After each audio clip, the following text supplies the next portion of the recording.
हम लोग निर्णय करेंगे कि हमें कूच किस तरीके से करना है। ये आर पार की लड़ाई होगी और राजस्थान का किसान भी देश के किसानों के साथ खड़ा है। और अगर ये हठधर्मिता ऐसे ही चली तो पूरे देश का किसान यहाँ जो है प्रत्यक्ष रूप से भी हाजिर होगा। ऐसे हालात देश में बन गए हैं। लोग बड़ा खुल के कह रहे हैं अंबानी और अडानी दो आदमियों के प्रभाव में भारत सरकार काम कर रही है। ये कानून हमारे काम के हैं नहीं, हमने डिमांड नहीं कि क्यों बनाए। कृषि कानूनों के खिलाफ दिल्ली में चल रहे किसान आंदोलन को धार देने के लिए अब राजस्थान के धरती पुत्रों ने भी कमर कस ली है। मरुधरा के किसानों ने जयपुर दिल्ली हाईवे बंद करने की भी योजना बना ली है। वहीं नागौर सांसद हनुमान बेनीवाल भी आज केंद्र की भाजपा सरकार के खिलाफ मोर्चा खोलने का ऐलान कर चुके हैं। आज बेनीवाल किसानों के साथ कोटपुतली में रणनीति बनाकर जल्द दिल्ली कूच करने वाले हैं। लिहाजा आज मीडिया से बातचीत में बेनीवाल ने कहा कि अब लड़ाई आर पार की होगी। आज दिल्ली कूच का कार्यक्रम है। हजारों की तादाद में किसान कोटपुतली के अंदर एक सभा करेंगे और सभा के बाद हम लोग निर्णय करेंगे कि हमें कूच किस तरीके से करना है। ये आर पार की लड़ाई होगी और राजस्थान का किसान भी देश के किसानों के साथ खड़ा है। पंचायत चुनाव की वजह से अभी हम मीडिया के माध्यम से और अन्य प्लेटफार्म पे किसान आंदोलन को समर्थन दे रहे थे। एक बार बिलों का हमने अध्ययन भी कर लिया। सरकार को किसान हित के अंदर निर्णय लेना चाहिए। जहाँ किसान संगठन बिलों में संशोधन की मांग करें, बिल वापस लेने की मांग करें, सरकार को गंभीरतापूर्वक बात करके देश के प्रमुख किसान नेताओं के साथ बैठ के किसानों के हित के अंदर निर्णय लेना चाहिए। अपनी जिद छोड़ के नए बिल जो किसानों के फायदे के बिल हो वो लाने चाहिए। स्वामीनाथन आयोग की रिपोर्ट लागू करें।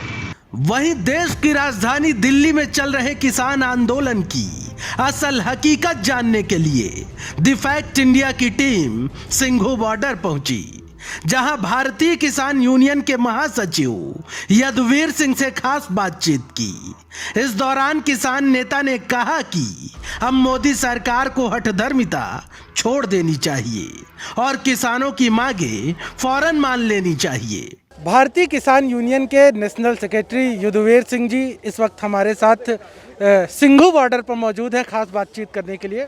सर, जिस प्रकार से सरकार और किसान नेताओं के बीच लगातार वार्ता हो रही लेकिन हल नहीं निकल पा रहा है, क्या है, आखिर किस बात को लेकर अड़ाअड़ी चल रही है? देखो, ये मसले जो होते हैं इस तरह के, उसमें ये प्रक्रिया जो है वो कोई नई नहीं है। इस तरह की प्रक्रिया चलती है क्योंकि आप एक केंद्र सरकार के बनाए हुए कानूनों को रद्द कराने की मांग कर रहे हो तो निश्चित तौर पे सरकार 10 दफ़े उस पर सोचती है, एडामेंट भी होती है, कहीं ईगो आता है सरकार का कि इससे तुम्हारी बेइज्जत होगी। हमारा ये कहना है कि प्रजातंत्र में जो सरकार है वो जन सेवक हैं, ये लोग हमारे बॉस नहीं हैं और ये जो कार्य करते हैं वो जनहित के कार्य करते हैं। अगर कोई ऐसा काम इनसे हो गया जो जनहित में नहीं है और लोग जिसको नहीं स्वीकारते हैं तो ऐसे उसको जो भी इन्होंने कानून बनाया उसको वापस लेने में कोई हिचक इनको नहीं होनी चाहिए। लेकिन इन्होंने इसको प्रतिष्ठा से जोड़ लिया है जो गलत है। और आज किसान इसीलिए यहाँ बैठा है और यहाँ जो बैठा है वो तो बैठा ही है, पूरे देश का किसान इसके साथ जुड़ गया है आत्मिक रूप से।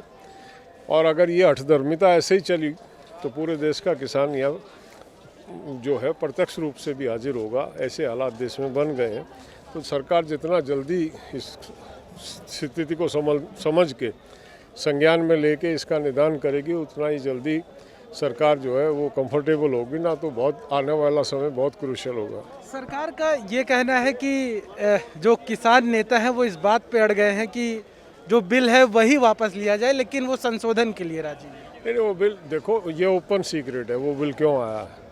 वो फैसिलिटेट करने के लिए आया है। जो अडानी साहब ने 14 स्टेटों में बिल आने से पहले गोदाम बना लिए, बिल आने से होल्डिंग करने की तैयारी उसने पहले कर ली है, ज़मीनें खरीद ली, बड़े बड़े गोदाम बन गए उसके। कहीं ना कहीं इनका म्यूचुअल अंडरस्टैंडिंग पहले से ही थी। ये तो अब इन्होंने कोविड का फ़ायदा उठा के रातों रात ऑर्डिनेंस लाए और ऑर्डिनेंस के बाद उसको जल्दबाजी में पार्लियामेंट में पास कराया। ये उनको फैसिलिटेट कर रहे हैं एग्री बिजनेस से जुड़े लोगों को। और पर्टिकुलरली लोग बड़ा खुल के कह रहे हैं अंबानी और अडानी दो आदमियों के प्रभाव में भारत सरकार काम कर रही है। किसान अब तक तो वो इंडस्ट्री पे कब्जा कर रहे थे, रेलवे पे कब्जा कर रहे थे, एयरपोर्ट्स पे कब्जा कर रहे थे, अब वो खेती पे कब्जा करने का ये उनका जो एक षड्यंत्र है, इसको किसान मंजूर नकार दिया किसान ने। आप चूंकि किसान नेता, इसलिए मैं आपसे सीधा सवाल करना चाहूँगा कि आप लोगों की मांग समझौते की है या सीधे कानून वापसी? कानून वापस ले, कोई समझौता नहीं। ये कानून हमारे काम के हैं नहीं, हमने डिमांड नहीं की, क्यों बनाए? किसने कहा था सरकार को? कोई भी कानून बनाया जाता है उसमें एक जन संवाद होता है, लोगों की राय ली जाती है, लोगों से पूछा जाता है, और अगर कोई वर्ग उसके लिए मांग करता है कि ये कानून हमको इसकी आवश्यकता है, तो निश्चित तौर पे सरकार को सोचना चाहिए। इसमें कुछ ऐसी प्रक्रिया हुई नहीं, सीधा ला के थोप दिया गया। यहाँ पे आंदोलन चल रहा है, सरकार का ये भी कहना है कि तो ये थे भारतीय किसान यूनियन के जनरल सेक्रेटरी, जिनका साफ तौर पे कहना था कि सरकार से कोई समझौता करने वाली बात नहीं है, बल्कि सीधे कानून वापस लेना होगा। कैमरा पर्सन हेमंत के साथ मैं Rupesh Mishra, the fact India, Singhu border. कुल मिलाकर गुजरते दिनों के साथ अब किसानों ने मोदी सरकार के खिलाफ आंदोलन और तेज कर दिया है। गौरतलब है कि किसानों ने बार बार एक बात ही दोहराई कि कृषि कानूनों पर किसी भी प्रकार का संशोधन मंजूर नहीं है, बल्कि सरकार को यथावत इस बिल को वापस लेना होगा। Bureau report, the fact India.